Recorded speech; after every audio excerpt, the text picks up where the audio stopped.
Voter turnout in North Carolina was 75% in 2020. We'll see if we hit that mark or beat it tomorrow.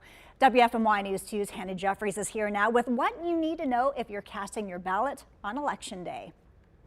For starters, tomorrow, November 5th, is Election Day. 165 Guilford County polls will be open from 6:30 a.m. to 7:30 p.m. Now, to cast your ballot, you have to go to your assigned polling place, and don't forget to bring your ID. Here's what you should expect.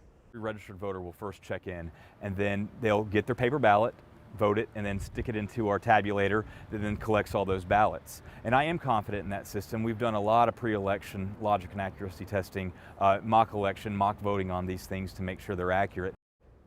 So if you forget your ID when you go to vote tomorrow, you will be given a provisional ballot. You will need to take your ID to the county's Board of Election office so that provisional ballot can be counted. Provisional ballots will be counted during canvass, and in tight races, it could be the deciding factor. May not be able to be called for sure on Tuesday night. It could be very close. It could be within the margin of a recount. There could be other election protests or challenges, and just these final last-minute absentee ballots and provisional ballots that are still to be counted. So depending on how close it is, it really could have to take until we canvass on the 15th to know.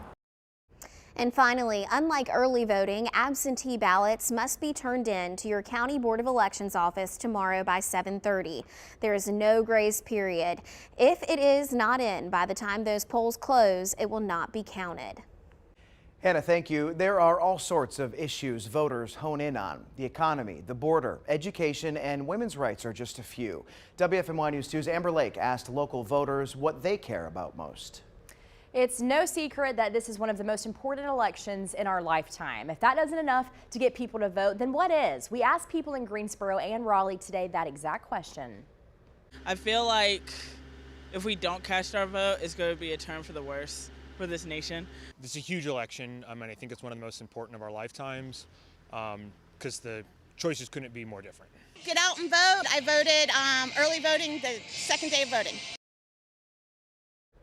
While some people voted early, others are waiting until tomorrow to cast their ballots. We've already discussed voting numbers so far this year. I asked voters what it means to them when they hear that we are setting records this election.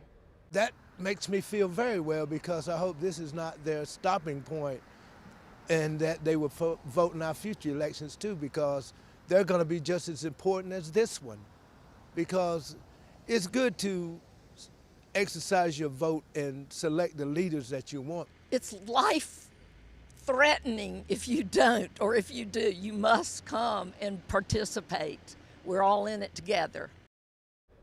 States typically begin to report results soon after the polls close, but it may be a while before we know who exactly won the presidential race, as it's expected to be incredibly tight. It'll be more than likely take some time to count mail-in ballots in certain states. Amber, thank you. Stay with WFMY News 2 after the polls close tomorrow night. We'll have team coverage breaking down the numbers in each race as they come in and analysis of those results. Stick with us on air, online, and on WFMY+.